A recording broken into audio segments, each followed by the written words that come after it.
What does it take to make workshops work? And how can we facilitate collaboration that sticks and leads to results? My name is Miriam Happness, and with the Workshops Work podcast, I'm on a mission to find the magic ingredients that make workshops work. Today with me on the show is Eike Niclas Schmidt, and we speak about beauty and how we can contribute to better workshop results and better connection through extra beauty and extra care. And by the way, if you don't have pen and paper at hand, why don't you visit workshops.work, where you find one-page summaries for each episode so that you can lean back and enjoy the show. Hello, Eike. Hello. Welcome on the show. Thank you. Thanks to talk about beauty. And it's the perfect day to talk about beauty because at least here in Amsterdam, the sun is shining. So I'm looking forward. And we met each other at the Berlin Change Days in 2019, and you gave a workshop there about beauty in workshops. And I was fascinated. Unfortunately, I couldn't attend, so I thought I'd just have my private conversation with you about the workshop topic. And maybe before we dive into the conversation, you can share with us, when did you actually start calling yourself a facilitator and why? When did I start? I think I started when I was 16. I never really called myself a facilitator at that time, but I was always doing holiday camps with young people. So I was basically holding space for the group all the time, like being having a group of children, like year 8, 9, 10, 11, and later older. But I think I called myself a facilitator when I got to know what a facilitator is, and that was in 2014 when I was at an art of hosting training first time in Karlskrona in Sweden, and I was realizing, wow, that's my tribe. That's where I belong. That's my job description. And I think a year later, I was asked to host the first. It was a participatory meeting for a culture house. So I was asked to host that, and after that, I started with hosting workshops for small initiatives during my studies. Nice. So I think it started 2006 and then 2015 officially. And this makes me curious. So what did you change in your facilitation practice or hosting practice when you created the space for the children versus the space for adults? Nothing. Awesome. I love the answer. I think I didn't change a lot. I mean, of course, I learned a lot and I started off making a lot of mistakes, and I was always wondering what the fuck is going on, like why didn't it work, like, and so on. And I learned a lot from my mistakes and from mistakes of my colleagues. But the basic structure of like having a check-in first and then doing something and then having a little check out or something is still the same. And trying to be playful and trying to enjoy the time together is still the same. It's the same with adults and the kids. Do you recall one of those mistakes, early day mistakes, that gave you this huge learning? I think one of the biggest learnings I've ever had is my own role in the things, or in being with children or being with other people. I was always wondering why it doesn't work, and I don't have a concrete situation right now. But when I wanted things in a certain way, and then I was really grumpy that they didn't work out like that. And I was always wondering like, why don't they do it how I want it? Until I realized, it's all my atmosphere. I'm expecting that they won't do it right, or I'm going in already with being tired or being just over, like having not enough sleep. So if I go in with not being fully present and loving myself, then I can also not expect them to be loving with each other. So I think the role of the inner state, I think that is the biggest learning that I had from there. That I need to be present and in a good mood, or at least being present and share that I'm not in a good mood, but being present with it. I think that's the biggest learning. Yeah, I can totally relate to that, because I think it's a mistake or a struggle many early day facilitators have, that they have the structure in their mind and they don't want to deviate, and they believe that they know what it's right. And if the participants don't perform, then they get grumpy. And it's not about them performing. Yeah, right. And I think what I really learned there is that whatever I do is in service of the group. I'm not coming there because it's me. I'm doing that as a gift for the people that I'm working with, or like in that case, volunteering. And I think with volunteering, it's always a little bit easier because you're going there because you want to spend your time with someone else, with a group or something. Yeah. And it's not so much that you need to achieve a result or so. And even if the result is totally bad and the kids do a theater play that is total, in your like in your sense, total mess, doesn't matter because they may have fun with it. And that's the most important thing. Yeah. And we are there for them in the absolutely in the long term. Yeah. What was it that made you feel home when you found the Art of Hosting tribe? You said that you felt that you found your tribe. Mm-hmm. What was that? First thing that comes to me is the depth of conversation that we had, like the depth of conversation and the presence in the room. Mm-hmm. That people were not like having these small talk conversations and like talking about the facts of something, but that they really went deep and that they left their opinion, and that you could see that people start diving into a conversation with having an opinion, and then it unfolds and people listen to each other in a certain way. And in the end, everyone had a totally different idea of what they came in with. Mm-hmm. And I think this holding space, or what we call holding space, when there is a space that is held for you to unfold. I think that was really, really powerful for me, because I went in there and I learned a lot, and I made so much, like in this 4 days, I made so many giant 7-mile steps in my personal development, where I realized who I am, what I want to do in the world, what is my core value, and all these things I realized there. And it was possible because of both the nature and the place and the people that were holding this whole process. And I was really realizing, yes, that's exactly how I like the process to be. And it's not only me that has this expectation of a process to be that strong and holding and deep and also lighthearted at the same time. But it's just the variety was so broad, and I was like, yes, that's how I want to work. That's what I want to create for people.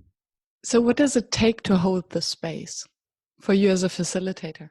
Yeah, I think this inner state of being curious about the participants, being 100% appreciative to whoever's here, whoever's there, whoever's showing up, with whatever they show up. Be fascinated. I think Troy York used this word, fascinated instead of curiosity. I think there's also some truth to that, like being fascinated about the people you're working with and always expecting the best from them, and then listen and not give the results and the answers, but just like be there and see whatever wants to happen and be in service of that, like this midwife kind of thing, like be in service of whatever baby wants to be born. If a boy or a girl, doesn't matter. It's or if it's an animal or if it's a tree, whatever wants to be born at that moment, it doesn't matter. That's a beautiful analogy. And I have the impression that this is also a practice that you can apply to daily life. So holding a space in whatever conversation you come to. So whether it's just with one person or if it's in a workshop space, if we can maintain this curiosity and fascination for our conversation partner, that's a skill. Absolutely, yeah. And it's not easy always. It's not always easy. It's sometimes really difficult, but it's a practice, and every practice has light phases and really hard phases or hardship. It's like, I don't know, with some especially with parents maybe, or with your most closest person, always to stay curious. Yes. Foreigners, it's usually very easy for me, but with my closest people, like then it's like, okay, I think I know you my whole life, but I stay curious. Yeah, and I think that's exactly the challenge, right? Because we stop asking questions when we know them so well, so we start expecting us to know them and expecting them to know and understand us. And this usually drives to misunderstandings and conflict. Yeah. It's actually interesting that the same applies to a workshop space. Totally. Yeah. I think that's another thing what I love about Art of Hosting so much. It's a practice that it's more like a universal practice. It's not something that you only do in workshops or in facilitation, but it's a practice that you practice your whole life. It's about lifelong learning. And you can host no workshop for 20 years, but still you can be, after 20 years, not hosting a single workshop, you can be better in hosting workshops because you practice it in holding space for your family, for example. And then, at some point, things you haven't known before. Yeah, so the inner work that counts. For me, it was. Yeah, I can relate to that. And on your LinkedIn profile, I found something very interesting. You write that you let people shine. So what do you mean by that? And how do you facilitate that? Yeah, that was this core value that I was talking about that I found in the art of hosting training. And I was just sitting there and I was writing down the sentence. I just heard it somewhere. It's all about letting people shine. And I wrote it down. And a few hours later, I looked at the sentence and it was like blinking at me. It was like shining from the paper. And I was like drawing circles around it and highlighting it. And then at some point I stood up and said, oh guys, I just want to share my core value that I've just found with you. And then I said, it's all about letting people shine. And I didn't really know what it was at that moment, but then I started exploring it. And on a youth forum that I've been to a few weeks later, I was hosting a little, like a pop-up workshop about what does it mean for people to shine. And then there was another workshop, which was a cuddling workshop. There was a guy who really wanted to cuddle. And he said, okay, we're just a few people. Can we just join you? And I was like, okay, let's just combine it. He said, let's combine it. And I was like, oh my God, well, how shall we combine that? And I was a bit annoyed, but I said, okay, just let's be open and see what it is. And then we were standing in a circle. And then this guy was like, oh, let's put our arms on each other, like to have a circle group hug kind of thing. And there I already saw that people were started to shine. They were like lifting up, the chest was opening, was like, oh, the eyes were opening, and you could see that they enjoy that this physical touch in that moment and this connectedness. And I think that's the most important thing for me. If I want to let people shine, I need to create connectedness, because I think we're all interrelated beings. And if we're interrelated, then it's like you have a torch and you put the battery in and you start the energy flow so that the battery can shine, that the light bulb can shine. And it's a little bit like if you connect people to each other, it's like connecting a light bulb to an energy plug. And then they start to shine already. It's not with everyone, but with many, many people. And if you then let people express who they are, and if you create a safe enough space for people to be who they are and to share the conversations that they need to share, to work together in a collaborative way and not in a competitive way. Yeah. That's already the most important, I think, especially this connectedness part. And you mentioned the group hug as, in this specific moment, the key for the connection. And as you also mentioned, it's not for everyone. Yeah.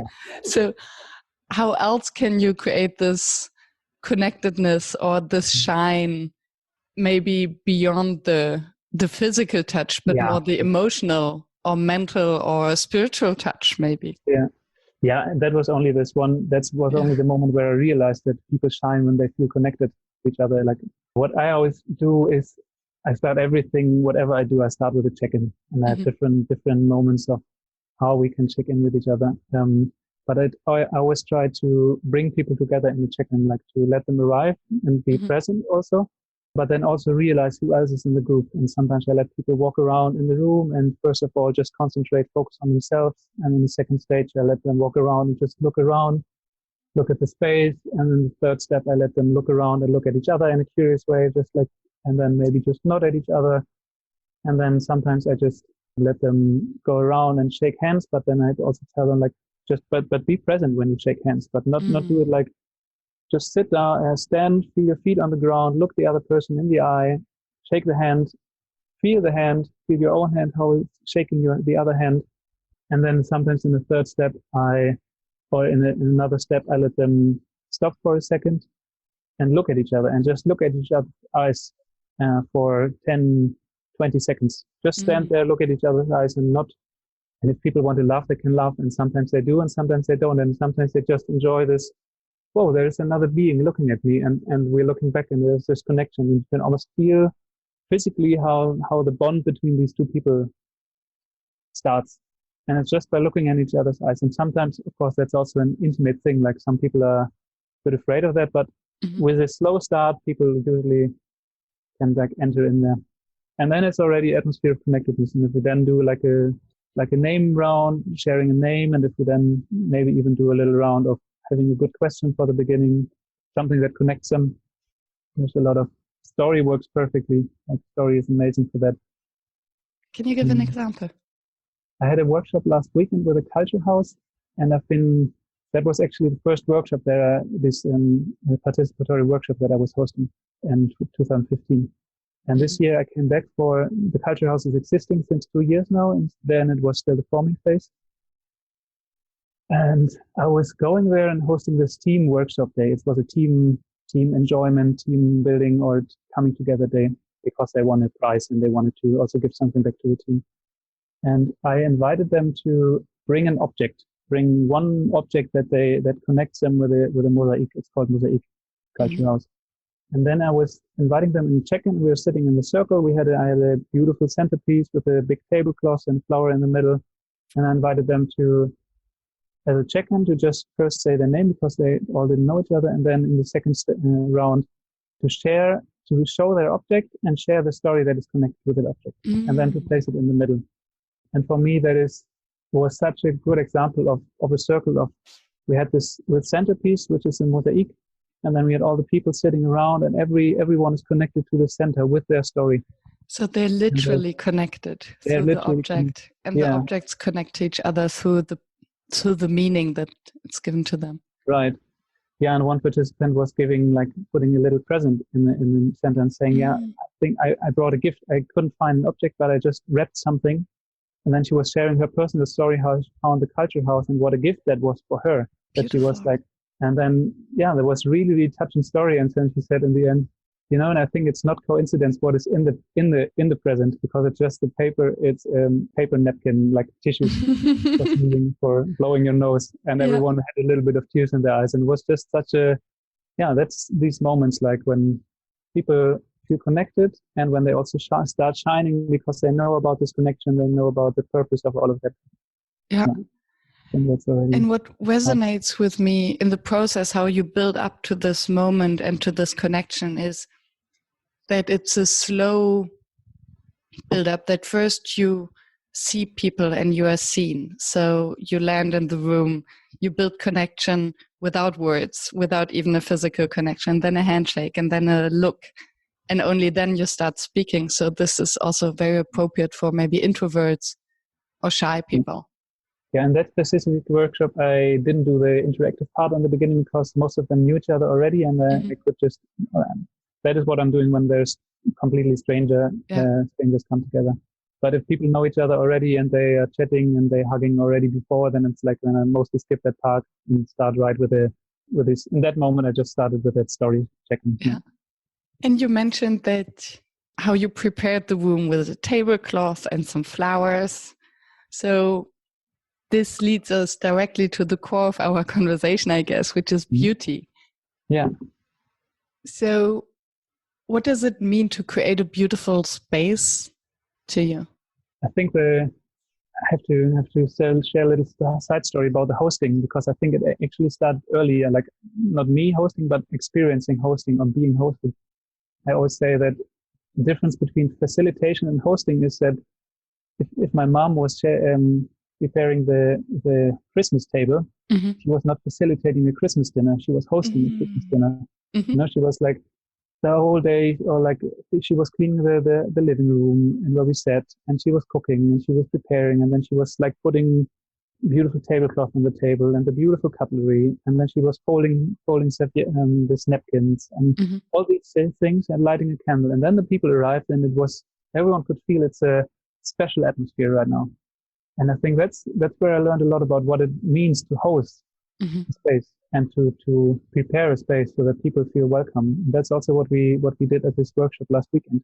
That we decided, we want that the people from the culture house come into this room where they always sit and where they always hang around, but it should feel a little bit special, like Christmas. So this one person that also shared the story, she came a bit earlier. She was brooming everything. She was airing everything. She was creating a beautiful circle with very comfortable, cozy, like with some sofas and armchairs and some normal chairs. And then I put this tablecloth in the middle on the floor, which was, just a beautiful piece. And then just wrapped it around and put some flowers in the middle. And everyone could, like I also heard, like from the side, when I was still preparing, I heard like, oh, wow, it's such a beautiful atmosphere here. And then the dinner table or the lunch table that we had, she had brought some roses, and then she just like took the rose leaves, like the flower petals, and just like spread them all over the table so that it really looked almost a little bit like a wedding, but very special. I think that's about beauty in a physical space, is like bringing some care into the space.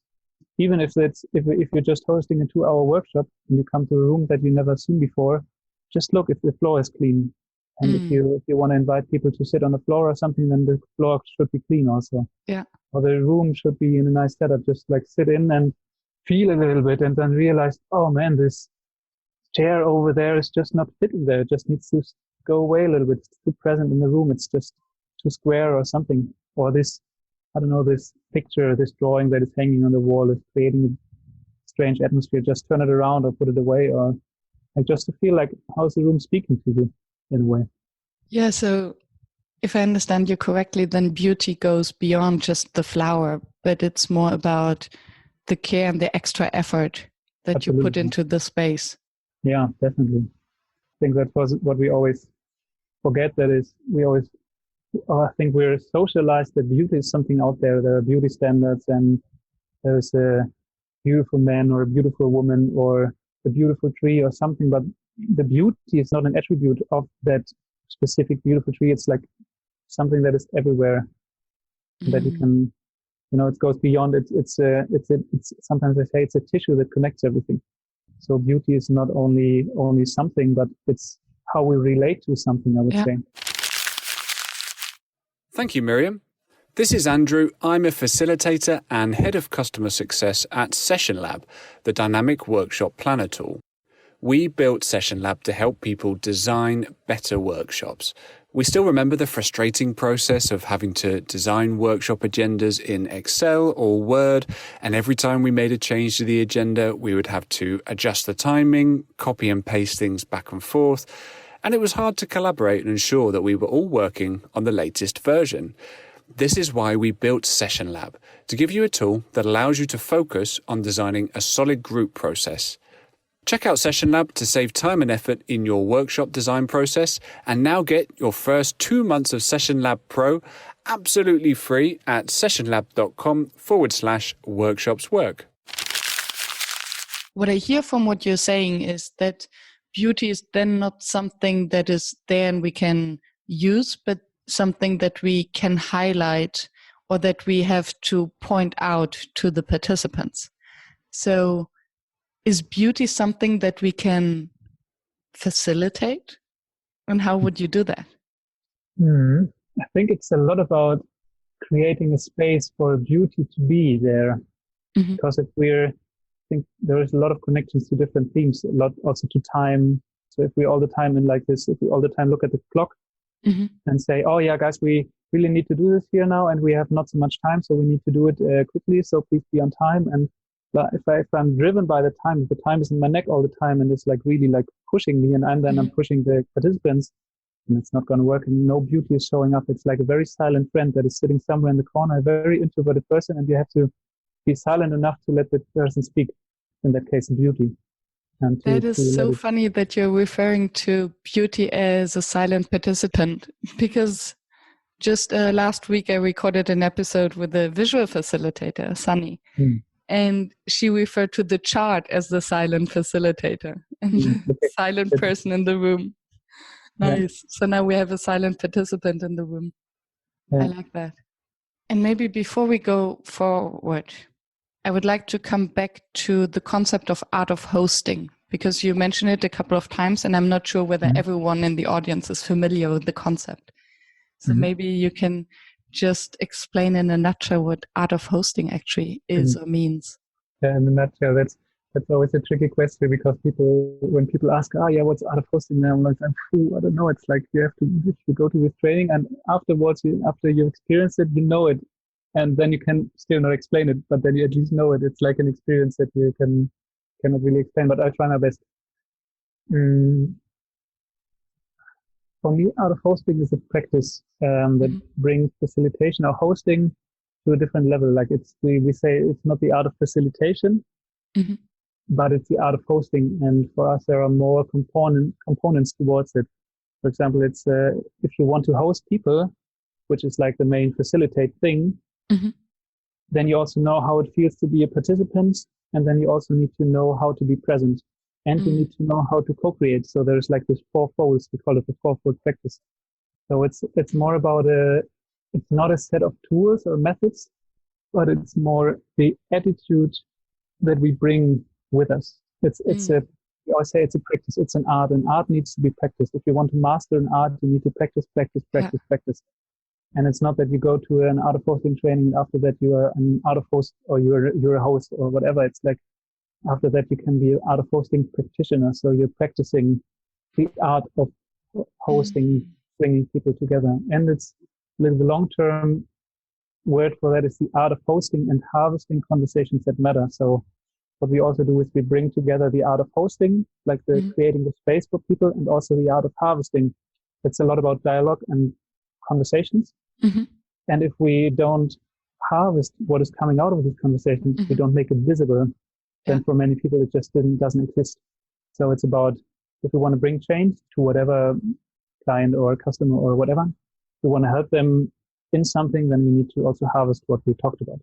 So it's I think I sometimes call it the fine art of hosting, and it's a very holistic view on facilitation and hosting. And there's so much to unpack in what you've just said.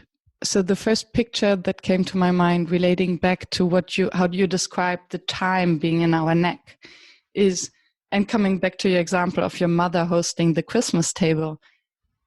So obviously she would not sit there with the time and say, okay, you have to hurry up and finish the meal now because the dessert is ready in 5 minutes and we don't want it to be cold. No, she would rather feel and take the time to let everyone finish and then prepare the dessert so that it matches, right? Yes. So I like the analogy. And you said that harvesting means making things visible. And I assume that with making things visible, you don't mean literally visible by drawing a picture, for instance, or writing it on a board, but bringing it forth. So how do you make outcomes visible? Yeah, that's a good question. And it's not always easy. What we, I think, cultivated in the last years was the design from harvest. So that we think about what do we want to harvest before we go into a workshop, for example, and that we write it down. We have a little matrix about intangible and tangible harvest, and also the collective and the individual. For example, an intangible individual harvest would be people had at least one good conversation that really was mind blowing. It's like it's not really tangible, but it's you can also, of course, you cannot really calculate on people having this. You cannot measure it or quantify. But also that if I note down that I want a good group atmosphere and that people feel empathic towards each other and that they have a good example of a group atmosphere that is cooperative, that's not really tangible, but I want this to be one of the outcomes of this workshop. So you can also say it's an outcome, but I don't really like the word outcome, because outcome is I want this outcome, but you can't really plan for the harvest, but it's, to bring it. Yeah. It's so funny. I just released an episode on the difference between outcome and output. Yeah. And Tim Ferguson, he defined an outcome as something intangible. So like trust, like transparency, like group connection, and an output, something that you can really quantify and measure. Yeah, that makes sense. I heard it as well. Yeah. But I didn't answer the question on how you would make it visible. What we often do is that we do have like a little harvest website, for example, that we have all our results with pictures, with sometimes a little video, sometimes just a little story that a participant shares and writes down, like on a journal or so, or like a little blog article, these kind of things. And that, of course, always depends for where you want to do it. For example, for the small workshop last weekend, I would just only would do some photos, and actually most of the participants took some pictures, and then they could just start working with it. And for other people, I do a photo protocol and like a little result in the end, and always try to, I think also how I personally do that is always closing the loop between, like when I do an exercise, that I always try to include a little time in the end where people can reflect, and I 50% of the time I forget it, but I always try to remember. It's a practice, and it doesn't mean I'm perfect in that, but I try to practice it always during the process. Yeah, if you're present and you follow the group, then it can happen that something just slips. But that's how it is, because at the end, it's not about us and our plan, but it's about the group. Yeah. To come back to the topic of beauty. Mm-hmm. So to what extent is beauty relevant also when you think of either the harvest or the material or the flip charts? Mm-hmm. Or everything that is produced during the workshop? Because I can also think that if you focus so much then on this, let's say, meta beauty that you described beforehand, which is more care, but the tangible beauty, it can also be in our way that we have too high expectations, and then it can feel judgmental. How would you deal with that? Or how important is the beauty, the tangible beauty of the material we use, for instance? I don't know how important it is, because I know people that just do a little flip chart and still a great workshop. Like they don't put a lot of effort in, but it's still a great workshop. But what I like, I was always interested in like drawing and art and so on, but I never found the use for myself. I was like, I don't want to just create art. But then when I realized I can do beautiful flip charts, the little skills that I have, and then I was practicing, and then I could just sit down, think about it, which kind of graphic do I want, and how do I want to visualize the World Cafe? And then I can make a nice picture with a little bit of, like with a good, nice pens or with some wax crayons or something, and like make it a little bit special.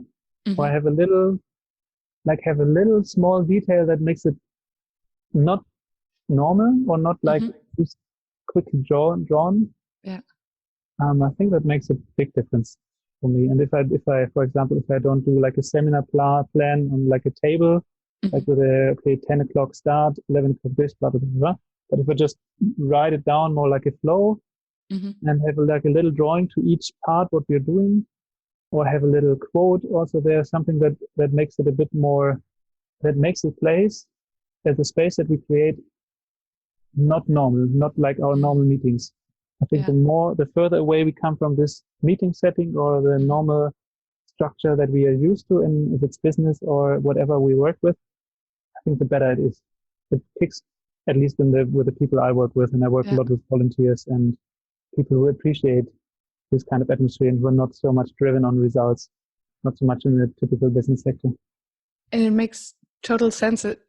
It's beautifully coherent what you're explaining, because it comes back to, it's not about this objective beauty of looking good, of design, but it's going the extra mile in terms of care and letting the participants feel that you didn't just write down the agenda, but you added a little icon, a little picture. Whether you can draw or not, it's not relevant, but you put the extra effort in. Right. Yeah. I sometimes also say that the more you care about the physical space that you're in, the more the space will also take care of you and the group. So it's about me holding the group, but when I'm working alone, then I'm the only person. Then it feels like the space is also holding us. The space is also the container, like it's a physical container of what we're doing. And if I put some love in the space with I don't know, if there's a spot on the window and I just clean it, or like these things that I said before, like a drawing that it's not really radiating joy, then I just put it away and like hang something nice, or like these small little things, or create a circle instead of the square. Small things. That is like the space is giving that back to me in a way that that helps the participants to have a good learning and have also to hold each other in this learning. And it's funny how the arrangement of chairs makes a difference, right? Totally, absolutely. What is it about the circle that makes the connection magic? I mean, there's many, many things. I think there is this, I'm just reading a book about it, so I can relate to that a little bit. It's a book from Anne Linnea and Christina Baldwin about a leader in every chair, circle practice. Really good book. And they describe that it's a very ancient way of meeting, like people were meeting around fireplace. So when people, and they also related that people developed language meeting in a circle, because they were hunters and gatherers, and they're running around and hunting and gathering, and in the evening they were coming back in a circle with all these people and sitting. Now that could be one explanation, but that's more historic. For me, it's sitting in a circle. You cannot hide because everyone is visible. There's no corners where you can just duck away. And if you want to hide in a circle, everyone will realize. So you cannot just quickly check your phone. No, you can't, because everyone will see, and it will disturb. It's like as soon as we sit in a circle, there is it's another way of connection again. It's like when we touch our shoulders with our hands, but we don't. We just have to sit in a circle, and it's similarly scary for some people. Yeah, but and then it's like the center. If we have something in the center, then we also know that we can speak whatever we need to speak, because we don't speak it to each other, but we speak it to the center, and then it can stay, and then it can disappear again. Yeah. So if we talk about something, I don't know, I have also check-ins with my wife or with friends or anything, but then we can speak things, and the quality of listening is somehow it's a different quality. It's like you can really listen with a heart, and it's really like, okay, if I hold this talking piece, then the other person knows that she's not talking to her neighbor or he. I can speak things that I haven't known before sometimes, and all these kind of. Yeah. Because it creates this trust of in-group, because you're facing each other and all the rest is outside of the circle. Maybe. And I think there's also this vulnerability of not having a table between each other. So you're extremely vulnerable towards each other through the circle. Absolutely, yeah. And then you kind of open up magically. Yeah, absolutely, yeah. For you, what makes a workshop fail? Two things. Unpresent facilitators, or facilitators that act from their ego, and that facilitators that think, first of all, they think too much, but also that they think they are great facilitators and they're doing a great job here, but not actually engaging with the people and with the energy of the people and with the flow of whatever wants to happen. And this is like a mindlessness, maybe, or heartlessness, maybe even. And another thing is if people are careless, like carelessness and mindlessness, maybe. When people don't care about, I don't know, if people just like over speak participants, for example, or if in a circle person is standing all the time, or if there's like a small group and the person is standing all the time, that's like creates a hierarchy. And it's like, I want to be part of the group. Like when I host, then I'm part of the group as much as I can. And I will answer the same questions that I will ask the participants. I will answer myself if we're sitting in a circle. Would you go first? Or would you go last? It depends on what kind of circle we have. If we have a circle where there's a talking piece passed around, and I usually say whoever wants to start starts, and then you pass it to the left. And then I'm just somewhere in the middle of the circle. If we have a talking piece where we popcorn style, everyone just speaks whenever, then I feel whenever I want to speak. And if it's a check-out circle, then I will probably say something extra in the end, like, thanks a lot for this. And even like in the last circles that I've been hosting, I was inviting participants to ring the bell to end it. Like the last person that spoke first to put the talking piece back in the middle and then just ring the bell so that everyone can settle again. Depends. Yeah, because sometimes I have the impression that it's good to go first just to show by example. And if we open up first, then the participants are more likely to follow. Absolutely. On the other hand, so we influence the group by the words we're using, by our behavior. So this can be good when we open up, but it can also drive the entire conversation into a direction. That's tricky, actually. It is, yeah. You have to be very careful about what do you want people to show up how they are in this moment, or do you want to put them under pressure? Because I'm totally used to these kind of sharings or sitting together and sharing what I feel. Another man in my age might be feeling like it's super uncomfortable, like, what, I have to say my feelings right now. What's going on here, Yeah. It's totally different. So like, and then I think it's, sometimes I want to actually go there, and especially if I have a group for a longer time, and for the first time I want to showcast how a circle could work, then I would give a very like a deep and vulnerable introduction, and then people can do whatever they want. And I also always say, like, no one has to speak, and no one, if you're not ready yet, then just pass it on, and it may come back later, and trying to leave it free, but still offer the opportunity that we can go deep here, and that we don't have to stay on the superficial level like in the normal environment. But we also don't have to go deep. It's depending on where you want to go. So it's an invitation. Also, to showcase how deep we can go. Anyway. Yeah, beautiful. Another question I always ask is your favorite exercise. You heard it already. It's a circle or a check-in. Okay. Yeah. So I just wanted to make sure, because I heard that you already guided us through an exercise, but I wanted to give you the opportunity. Yeah, I really love the circle because it brings people together in a different way, in a very conscious way, in a way that most people have not experienced, I would say. And it gives everyone in the room the opportunity to show up and to be present and to be there with whatever they want to be there. If they just want to say, yeah, I'm good, I don't really know what to say here right now, but I'm just here, that's fine. Like when, it's like different needs, and other people really need this space to share something that they could otherwise not share, and not feel warm and welcome in the group if they could not share that, because otherwise they would be with their mind anywhere. Yeah. And I really like starting a workshop with a good, well-framed check-in that people really feel connected afterwards. I think both of these go very well together. And I can combine a check-in and a circle very well, and absolutely, and overlap. I think I also do all my check-ins in a circle. Yeah. Sometimes I combine it with a little bit of stretching, which is nice. Oh, that's nice. Yeah. It always sparks some laughter. Mm-hmm. Before we wrap up, I would be curious about another thing that I read on your LinkedIn profile, that you aim to plant seeds for the future.